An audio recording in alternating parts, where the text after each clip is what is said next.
até o verso 18. Que diremos, pois, a injustiça da parte de Deus? De modo nenhum, pois ele diz a Moisés: terei misericórdia de quem me aprouver ter misericórdia, e compadecer-me-ei de quem me aprouver ter compaixão. Assim, pois, não depende de quem quer ou de quem corre, mas de usar Deus a sua misericórdia. Porque a Escritura diz a Faraó: para isto mesmo te levantei, para mostrar em ti o meu poder e para que o meu nome seja anunciado em toda a terra. Logo, tem ele misericórdia de quem quer e também endurece a quem lhe apraz. Nós temos nessas últimas semanas estudado o capítulo 9 de Romanos, devido ao fato de que estamos estudando sobre as doutrinas da graça e chegamos no segundo ponto do calvinismo, chamada eleição incondicional. Esta é uma série de mensagens que nós temos pregado ao longo desse ano na parte da noite, devido ao fato das pessoas perguntarem, muitos de nós também não termos resposta para o que significa a fé reformada. Então nós temos ao longo do ano pregado mensagens nesse sentido, mensagens que mostram o que significa a fé, a crença, a ideologia daqueles que se chamam de reformados. E nós então estamos já há algumas semanas estudando o capítulo 9 de Romanos e temos visto ao longo dessas mensagens em Romanos 9 que Deus ele é soberano em dispensar a sua graça. E isso significa, dentre tantas outras coisas, isso significa que o homem ele não tem participação nenhuma na sua salvação. Nós temos visto que é Deus quem decide aquele que será redimido e aquele que será condenado. Deus é quem soberanamente escolhe quem passará a eternidade no céu, abandonando os outros às suas próprias vontades, então assim destinando-os ao inferno. Certamente que essa é uma questão complicadíssima, de difícil entendimento. Calvino vai dizer que a predestinação, ela constitui um labirinto do qual a mente humana é incapaz de desembaraçar-se. E muitas pessoas, ao se deparar com a doutrina da predestinação, com a verdade de que Deus escolheu alguns para ir para o céu, muitas pessoas, quando ouvem isso, estudam isso, param para pensar nisso, como vimos semana passada, uma das primeiras reflexões que se transformam em acusações é a reflexão acompanhada de acusação de que Deus é injusto. Se isso é verdade, Deus é injusto. Preferem dizer que Deus é injusto a reconhecerem a sua incapacidade de compreender as ordens, os decretos e os planos de Deus. Muitos preferem dizer que Deus é injusto por não ser capaz de compreender a incompetência e a limitação humana em entender os desígnios divinos. E então elas acabam afirmando, para negar essa doutrina, que Deus ele é injusto. E é o que Paulo está tratando aqui em Romanos 9, da acusação de muitas pessoas de que Deus é injusto. Se ele predestina alguns para a salvação e outros para a perdição, isso é injustiça. Semana passada nós tratamos muito dessa questão do porquê não é injustiça. Porque salvação não é questão de justiça, salvação é questão de graça. Se Deus fosse ser justo com todas as pessoas, estariam todos no inferno. Justiça significa dar à pessoa aquilo que ela merece. E o que todo ser humano merece? O inferno. Então, salvação é uma questão de graça, não é questão de justiça. E aí as pessoas confundem isso e acusam Deus de injustiça. E preferem então acusar Deus de injustiça a reconhecer a sua limitação, a sua incompetência em entender os desígnios de Deus. Aliás, esse é um equívoco que existe não apenas acerca da doutrina da predestinação. Na verdade, diante de muitas outras doutrinas das Escrituras, as pessoas cometem o mesmo erro. Ao não entender o agir de Deus, preferem acusar Deus de algo que Ele não é. Por não entender a forma como Deus procede, por não entender os desígnios e os caminhos de Deus, preferem acusar Deus de algo que Ele não é. Tais pessoas deveriam ler o livro de Jó. O último hino que nós cantamos, antes da mensagem, fala da oração de Jó. E o hino diz, a oração diz: ainda que eu passe por problemas e por tribulações, sem entender o porquê dessas tribulações, prefiro confiar e descansar em Ti.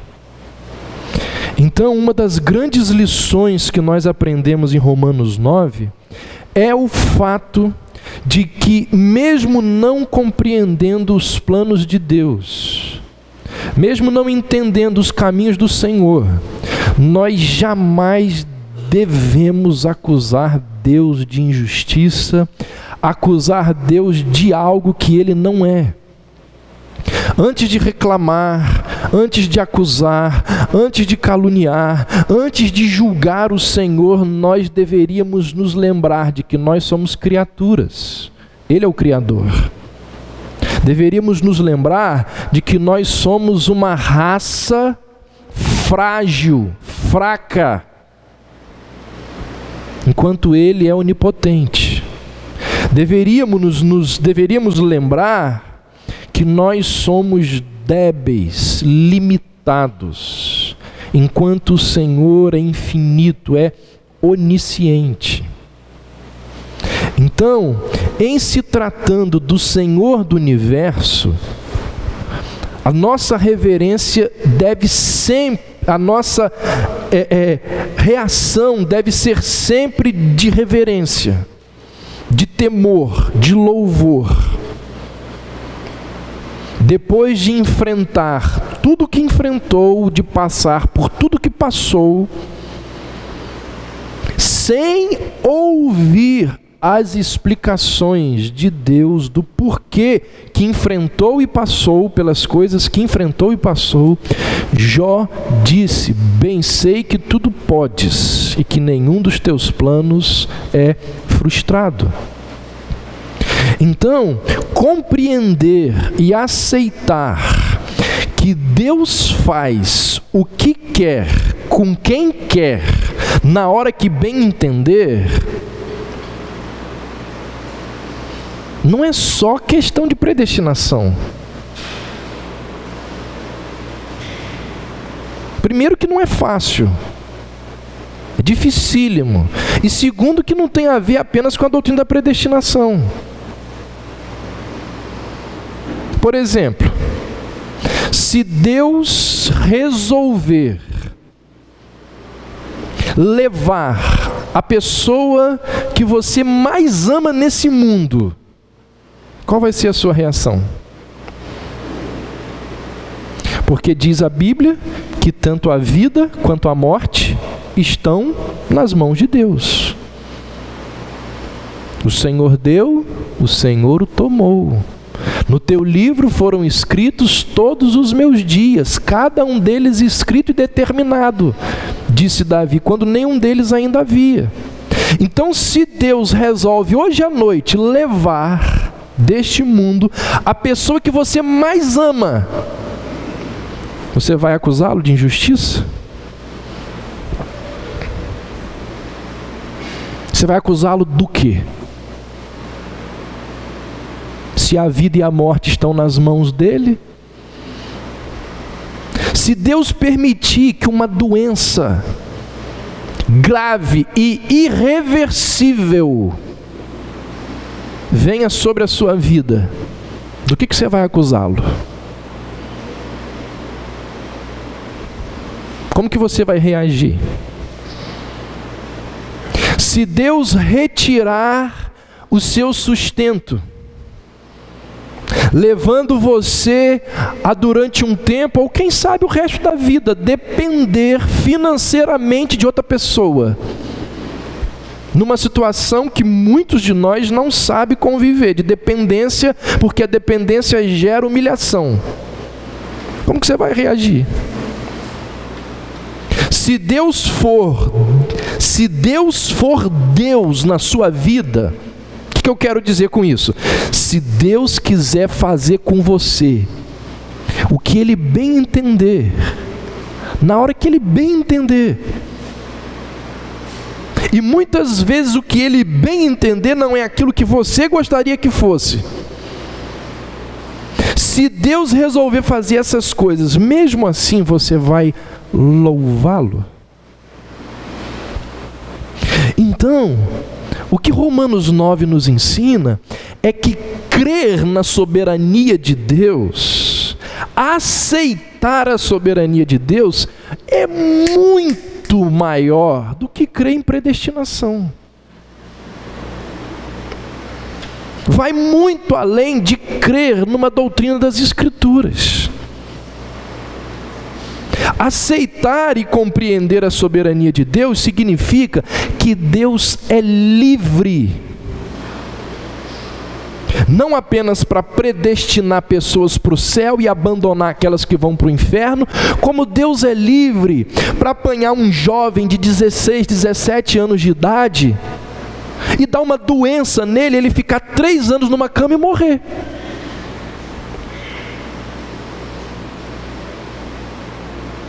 Se Ele quiser, Ele o faz.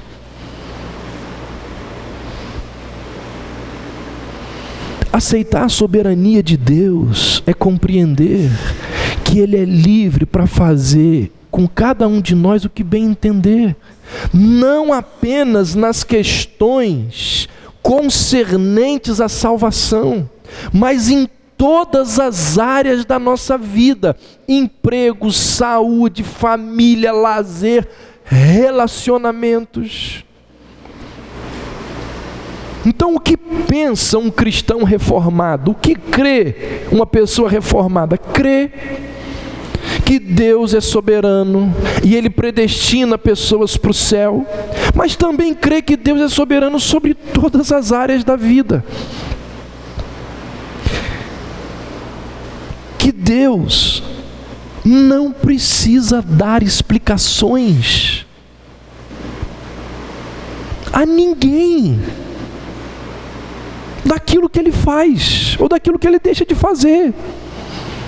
Por isso que Paulo, na continuação aí da argumentação dele em Romanos, logo, nos próximos versículos, Paulo vai virar e vai dizer assim: quem és tu, ó homem, para discutires com Deus?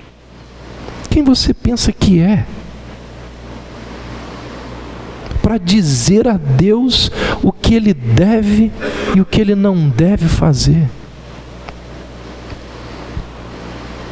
Então, gente, antes de entrar propriamente no texto, até porque o que eu vou falar aqui está no texto de forma indireta, essa é uma daquelas verdades que a gente não pode esquecer nunca. É uma verdade que deve nos acompanhar em todos os momentos da nossa vida. existem doutrinas das Escrituras que elas precisam estar sendo revisitadas constantemente pelas nossas mentes. Existem verdades que precisam estar sempre sendo anunciadas, enfatizadas, pregadas. Alguns princípios revelados nas Escrituras precisam, assim, estar muito bem definidos na nossa mente. Eu digo isso porque quando nós enfrentarmos momentos de crise, o que vai sustentar a nossa fé são essas verdades, são essas convicções de que aquela doutrina é correta. São elas que vão nos auxiliar a enfrentar as tragédias da vida. É muito interessante a fala de um escritor cristão, talvez muitos aqui não conheçam, chamado de C.S. Lewis. Lewis tem uma frase dele que ele diz assim: responda em tempos de paz às questões do tempo de guerra. Responda em tempos de paz às questões do tempo de guerra. O que ele quer dizer com isso? Ele nos lembra que tempos de sofrimento não são bons momentos para decidir o que fazer e no que acreditar. Tempos de angústia, de dor, de tribulação, não são momentos para mudar aquilo que já foi decidido. A pior decisão é deixar para decidir na hora da tribulação. Então ele diz: responda em tempos de paz às questões do tempo de guerra. Está tudo bem na sua vida? Então defina nesse momento as verdades que vão sustentar a sua vida. Porque na hora que chegar a guerra, não vai ser a hora de você raciocinar, ponderar, pensar sobre o que fazer. O que você vai fazer na hora da tribulação já tem que estar decidido antes.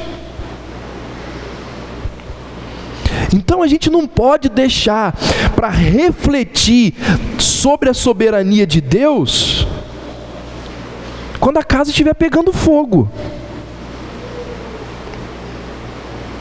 Quando as tragédias caírem sobre o nosso telhado, é preciso ter uma correta, uma sólida compreensão sobre a soberania de Deus.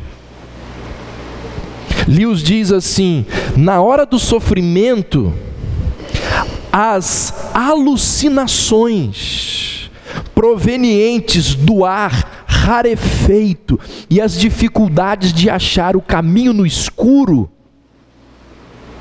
acabam nos levando por lugares indesejáveis e de muita dor. Por que Lewis diz isso? Porque na hora da dor, na hora do sofrimento, nós não raciocinamos de forma normal, coerente, certa. Essas reflexões de Lewis, elas surgem num dos 3 livros dele, chamado a trilogia de Ransom. Para o português está com esse nome, a tradução é a trilogia de Ransom. E Lewis fala acerca desse Dr. Ransom, que ali na série, na trilogia dele, é o protagonista, é o herói da série. E num desses 3 livros, ele inventa uma história, onde ele vai, através dessa história, falar sobre isso que eu estou comentando aqui. E ele diz que num determinado momento lá, esse homem, esse herói, ele precisava escalar uma montanha muito alta lá na superfície de Marte. E aquela escalada era assim, perigosíssima, cheia de armadilhas. E era muito perigosa também porque as pessoas, a partir de uma certa altura, com a falta de ar, elas começavam a ter alucinações, começavam a ter visões, miragens, tentações que as levavam a sucumbir. E raríssimos eram aqueles que conseguiam chegar do outro lado da montanha. E o Hanson, Dr. Hanson, o herói, sabendo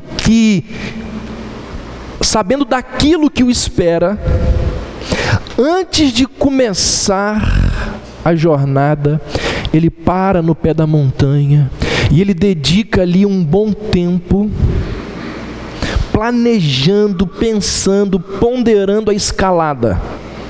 E ele estabelece para ele mesmo regras de ação.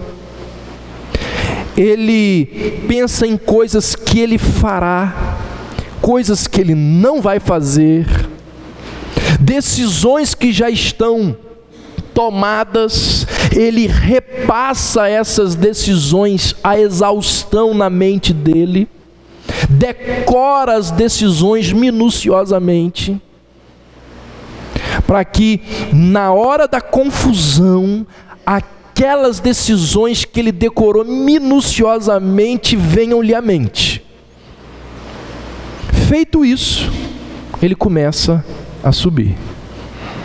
Sobe, sobe, sobe, e quando a falta de ar começa a vir, a escuridão da noite começa a vir sobre ele, diz-lhe-os que aquelas duas coisas começam a provocar nele loucura, mas ele estava bem preparado. No entanto, mesmo assim, mesmo preparado, certas alternativas começam a parecer-lhe mais lógicas. Certos caminhos parecem que são mais fáceis, e ele é tentado a ir, e quando ele está quase indo, ele começa a ponderar: será que eu devo ir? Como que eu não pensei nisso antes? Por aqui é melhor. Certamente que aqui vai ser mais fácil. E quando ele está quase indo, ele se lembra das decisões que ele tomou lá no pé da montanha, que iam contra aquilo que ele estava querendo fazer. E ele então, à custa de muita renúncia, ele retorna, ele segue o plano dele à risca e consegue se salvar. Por quê? Porque decida em tempos de paz. A maneira como você vai agir nos tempos de guerra. Nós precisamos estar convictos daquilo que cremos. Sabe por quê? Porque quando o luto, quando a enfermidade, quando a dor, quando a solidão, quando o desespero, quando a depressão, quando a traição bater à nossa porta, nós devemos ser capazes de dizer como o apóstolo Paulo: eu sei em quem tenho crido, e eu estou convicto de que Ele é poderoso para guardar o meu tesouro até o dia final. Então, crer na soberania de Deus vai muito além de entender as questões relacionadas à salvação, às doutrinas da salvação. Foi por conhecer a soberania de Deus que Jó, depois de passar por todo o sofrimento a que foi submetido, ele virou-se e disse: ainda que ele me mate, nele eu confiarei. Foi por conhecer a soberania de Deus que que Abacuque, um boiadeiro que dependia da terra para sobreviver, ele disse: ainda que a figueira não floresça, ainda que não haja fruto na vide, ainda assim eu exultarei no Deus da minha salvação. Foi por conhecer a soberania de Deus que Bonhoeffer, aquele pastor aprisionado por Hitler e morto semanas antes do Reich cair, ele disse: Senhor, mesmo que nos deis a beber o cálice amargo do sofrimento, cheio até as bordas, nós o aceitamos, porque ele vem das tuas mãos boas e graciosas. Então, responda em tempos de paz às questões do tempo de guerra. Romanos 9 nos ensina o quê? Deus é soberano ao mandar pessoas para o céu e ao abandonar pessoas que vão para o inferno. Só isso? Não, Deus é soberano sobre todas as áreas das nossas vidas. E crer e aceitar nessa verdade em tempos de paz vai nos auxiliar a enfrentar as tribulações, vai nos auxiliar a enfrentar as dores e os problemas pelos quais nós passamos. Verso 15. Pois ele diz a Moisés: terei misericórdia de quem me aprouver ter misericórdia, e compadecer-me-ei de quem me aprouver ter compaixão. Gente, Paulo baseia a argumentação dele nas Escrituras. Aqui Paulo está citando Romanos 33, 19. Viu como que ele inicia o verso 15? Ele diz assim: pois ele diz a Moisés. Essa passagem de Êxodo 33 nos mostra, ou nos lembra, daquele episódio de Moisés ter subido lá no monte, o povo ficou lá embaixo, Moisés estava demorando a descer, o povo faz o bezerro de ouro, Moisés olha aquilo, não acredita e diz o texto que Deus fica enfurecido. E Deus vira para Moisés e diz assim: Moisés, eu vou destruir esse povo todo, não vou deixar um com vida, e vou começar um outro povo através de você. E diz o texto que Moisés cai de joelho e diz: Senhor, não faz isso. Moisés intercede pelo povo, Moisés argumenta com Deus pelo povo. O que as outras nações vão dizer? Moisés fala, intercede, e depois que Moisés termina de interceder pelo povo pecador, Deus vira para Moisés: ô Moisés, você quer saber de uma coisa? Olha só, eu vou ter misericórdia de quem eu quiser. Terei misericórdia de quem me aprouver ter misericórdia. Então Paulo apanha o texto lá de Êxodo 33 para defender a sua tese. Aliás, Paulo sempre faz isso, pode observar. Paulo sempre cita as Escrituras ao defender as suas ideologias. Ele nunca utiliza nenhuma outra base para defender seus pontos de vista. Sempre que fosse defender qualquer argumento, ele apanhava lá o Velho Testamento como alicerce para aquilo que ele estava explicando. E ao usar as Escrituras como base para defender a sua argumentação, Paulo convida a pessoa que está lendo a carta a retornar, a olhar para o passado. Pois ele diz a Moisés, então ele está encaminhando o leitor a olhar para o passado e ver o que aconteceu lá atrás. E aqui a gente aprende outra coisa com Paulo.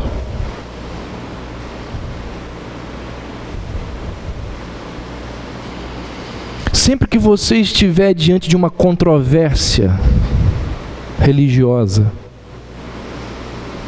Nada melhor que olhar para o passado e ver e lembrar o que os grandes homens de Deus ao longo da história disseram a respeito. Sabe por quê? Porque as heresias e os erros que são difundidos e anunciados hoje, eles já foram levantados no passado. Não existe nada de novo, gente. O que existe é uma verdade antiga com uma vestimenta nova. E lá no passado, grandes homens de Deus já trataram desses problemas. Então Paulo está falando, olha, para os romanos ali, olha para o passado, olha para Moisés. Então olhar para o passado é algo importantíssimo. Estudar história, gente, além de ser algo extraordinário, é algo que nos ajuda a entender muitas coisas. Tem um escritor chamado Os Guinness, tem nada a ver com o livro dos recordes. Esse escritor, ele diz assim: relembrar não é de forma alguma uma questão de nostalgia ou devaneio histórico. É muito mais que uma simples lembrança intelectual. O passado, tanto para as nações como para os indivíduos, é a chave vital para a identidade, a fé, a sabedoria, a renovação e o dinamismo de uma tradição viva. Então o que Paulo faz aqui? Lembra do passado, pois ele diz a Moisés. Martin Lloyd Jones diz que a maior lição da reforma foi nos ensinar que o segredo do sucesso na esfera da igreja é olhar para trás. E aí ele continua: não há nada mais interessante quando se leem as histórias de Lutero e de Calvino do que notar a maneira pela qual eles foram descobrindo, que estiveram redescobrindo o que Agostinho já tinha descoberto e que eles tinham esquecido. Então Paulo, ele recorre a Moisés para defender os seus argumentos, e assim é muito prudente nós fazermos o mesmo. E sabe o que? Às vezes a gente não está envolvido numa controvérsia com uma outra pessoa. Às vezes nós estamos envolvidos numa controvérsia com a gente mesmo. Nós estamos com angústias, nós estamos com dúvidas. E para responder a nós mesmos, esse aqui é um excelente caminho. Mas o que Paulo está nos lembrando é o seguinte: não defenda uma posição sozinho. Procure ver se os grandes homens de Deus na história pensam como você. Veja quem são aqueles que estão no mesmo barco que você. Não foi por acaso que o autor aos Hebreus disse lá: lembrem-se dos vossos guias, os quais vos pregaram a palavra de Deus, considerando atentamente o fim da sua vida, imitai a fé que tiveram. Então Paulo se refere a Moisés, como diz a Moisés. Quando a gente vai entrar numa controvérsia, é bom olhar para o passado. Aquela história, né, que diz que quem vive de passado é museu, isso está errado. Nós somos o que somos por causa do nosso passado. A grande parte das respostas para os nossos maiores dilemas e crises estão no passado. São as verdades que aprendemos no passado que nos dão sustentação no presente e no futuro. Então, quando você se deparar com questões complicadas, busque busque auxílio naqueles que já passaram por aquilo que nós estamos passando e foram bem-sucedidos. Busque auxílio naqueles que já pensaram naquilo que hoje nós estamos pensando e foram iluminados por Deus. É o que Moisés faz aqui. Perdão, é o que Paulo faz aqui. Quando ele vai entrar numa argumentação seríssima, quando ele vai entrar num assunto extremamente polêmico, ele recorre a Moisés. Ele diz: o que eu vou defender aqui, eu não estou falando sozinho. Eu estou citando Moisés. E essa foi uma das grandes diferenças sobre Jesus Cristo. Lembram-se disso? Os fariseus, as pessoas, ao falarem de Jesus e ao ficarem encantadas com Jesus Cristo, um dos encantos das pessoas foi o seguinte: Jesus não cita ninguém. As coisas que Jesus fala, ele fala dele mesmo. A autoridade é dele. Mas no caso de Paulo, ele não era Jesus, e ele precisa olhar para o passado. E ele, antes de entrar numa controvérsia, ele cita o passado. Há um historiador chamado Goethe, ele diz que quem ignora o passado e não se dispõe a aprender com ele, está fadado a repeti-lo estupidamente no futuro. Pois ele diz a Moisés: terei misericórdia de quem me aprouver ter misericórdia, e compadecer-me-ei de quem me aprouver ter compaixão. Esse verso aqui, ele responde a uma pergunta que normalmente é feita por aquelas pessoas que estão pela primeira vez refletindo sobre a doutrina da predestinação. A pergunta é a seguinte: Deus poderia salvar todos? O universalismo poderia ser uma coisa ou uma verdade a acontecer? Porque se Deus pode salvar todos, por que é que Deus não demonstra misericórdia para com todos? Essa pergunta é feita por uma mente que compreende a diferença. Ela já deu um passo além, ela já não está mais acusando Deus de injustiça. Ela já entendeu que salvação é questão de graça. Ela já entendeu que ela não pode ficar discutindo com o Criador. Ela já subiu um degrau. Mas ela não se contenta, e ela diz, e é bom que a gente não se contente, é bom que a gente pergunte. Porque a verdade sempre passa pelo teste, é bom a gente perguntar.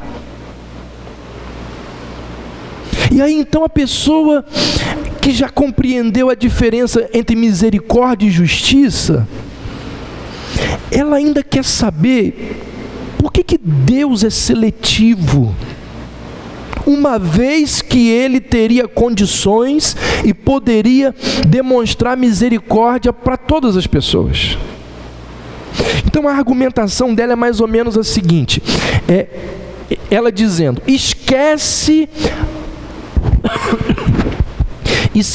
a palavra deveria. A minha pergunta é simplesmente a seguinte: por que Deus não salva todos? Uma pergunta adequada. Porque essa pergunta, ela busca o entendimento ao invés de exigir que Deus se submeta aos padrões humanos de certo e errado. Essa pergunta, ela indaga as razões de Deus para fazer alguma coisa. Já parou de acusar Deus de injustiça. Mas aqui nós nos deparamos com um dos nossos grandes problemas. Não há qualquer maneira de saber as razões de Deus, a menos que Deus revele as razões dele a nós. E nesse caso aqui, como nós temos visto, será que Deus revelou as razões pelas quais Ele escolhe alguns para ir para o céu e outros para ir para o inferno, ou abandona os outros para ir para o inferno? Parece que não. Deus não nos dá as razões. Nós somos apenas informados de que essa é a forma de Deus agir. Em outras palavras, uma resposta perfeitamente legítima à pergunta por que Deus não salva a todos, uma resposta legítima a essa pergunta, e sem querer ser mal educado, é o seguinte: o porquê não é da nossa conta. Deus não nos deve uma resposta.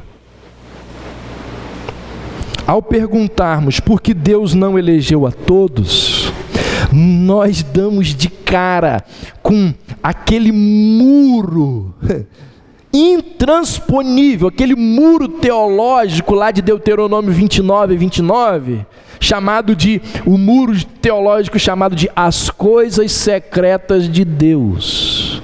Do outro lado do muro estão os mistérios, estão as respostas de Deus, mas nós não conseguimos atravessar esse muro. É inacessível à mente humana, porque nós somos limitados. Muitos supõem, erroneamente, que se Deus, Ele é amoroso por natureza, então Ele tem a obrigação de salvar todo mundo, de eleger a todos, como se fosse uma contradição do caráter divino, Ele não amar a todos igualmente. Mas isso não leva em conta que o amor de Deus também é soberano. Mas pastor, por que Deus não desejaria salvar a todos, eleger a todos, se Ele pode? Ele tem poder para isso. Se Ele pode, por que Ele não faz? Nós não temos todas as respostas, mas temos algumas. E aí eu não vou ficar enfatizando isso, porque nós já vimos lá atrás. Mas uma delas, nós vimos que não é porque alguns são melhores do que outros. Aqueles que vão para o céu não são em nada melhores do que aqueles que são lançados no inferno. Os objetos do amor de Deus são objetos do amor de Deus não porque eles eram bonitinhos, santinhos, cheirosinhos, porque eles eram feiosos, catingosos e tudo que você possa imaginar de ruim, como todos os outros. Falamos sobre isso semana passada. Todos são igualmente merecedores da ira e da condenação de Deus.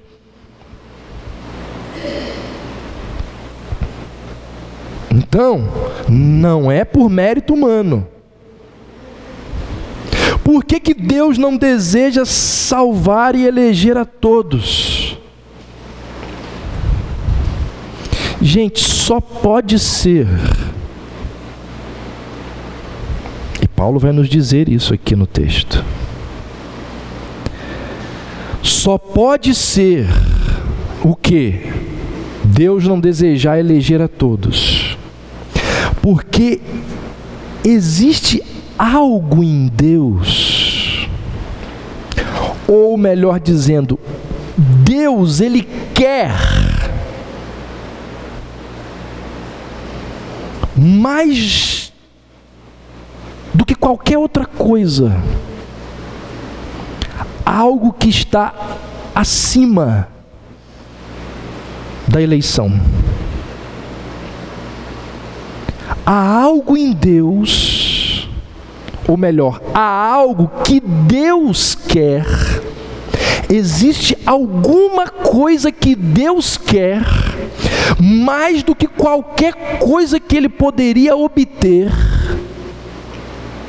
ao eleger a todos. E aí,